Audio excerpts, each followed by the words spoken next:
Let me invite you to reflect with me on the lessons of our readings today, 16th Sunday in Ordinary Time, focusing on the first reading from the book of Genesis and from the Gospel according to Luke. Let me begin with a story.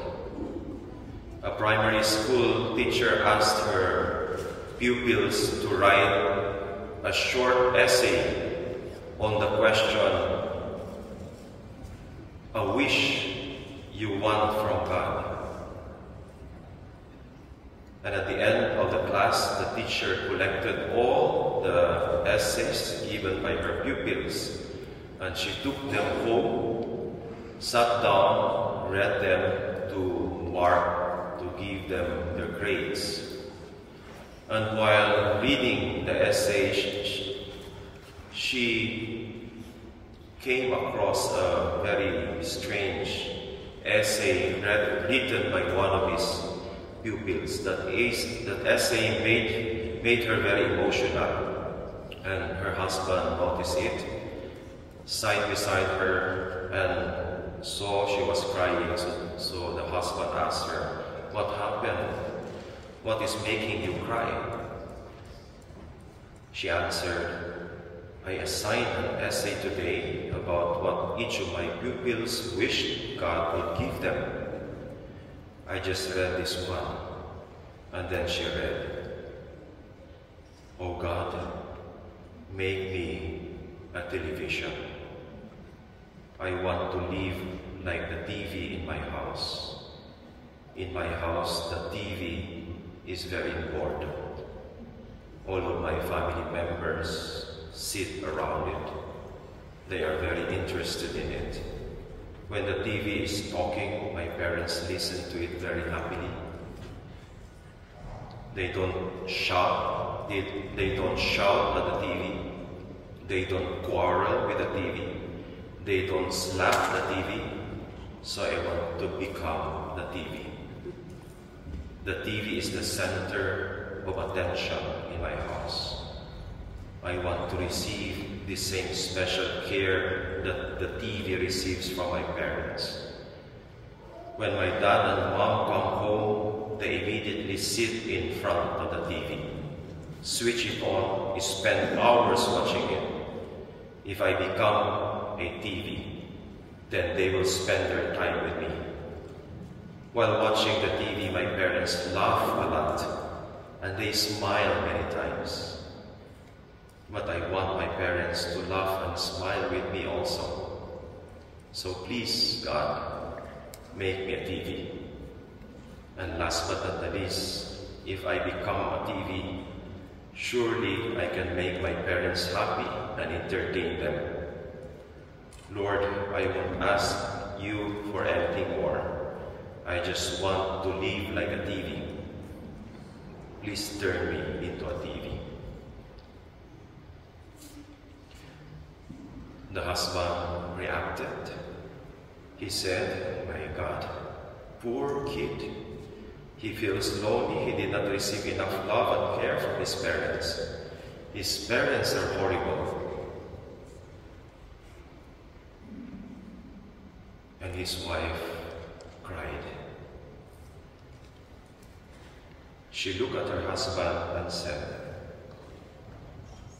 "Our son wrote this essay."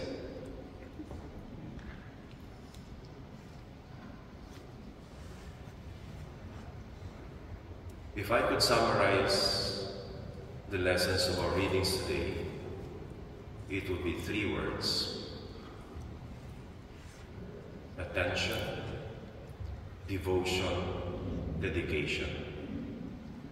The first reading is story of Abraham and Sarah, and what they did to the 3 strangers who passed by their tent.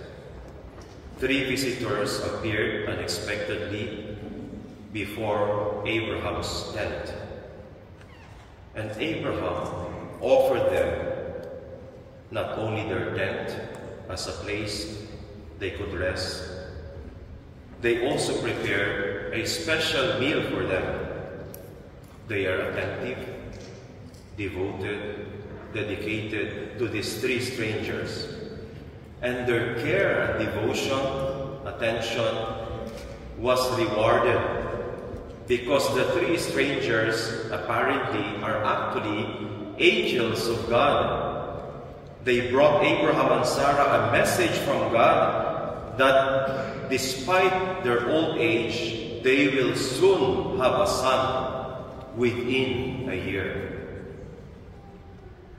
The Gospel tells us the Martha and Mary story. Like Abraham, in the first reading, Martha and Mary were attentive, devoted, dedicated. One day, the Lord Jesus visited them in their house. Martha and Mary did not waste any time. They gave Jesus their attention, their devotion, their dedication.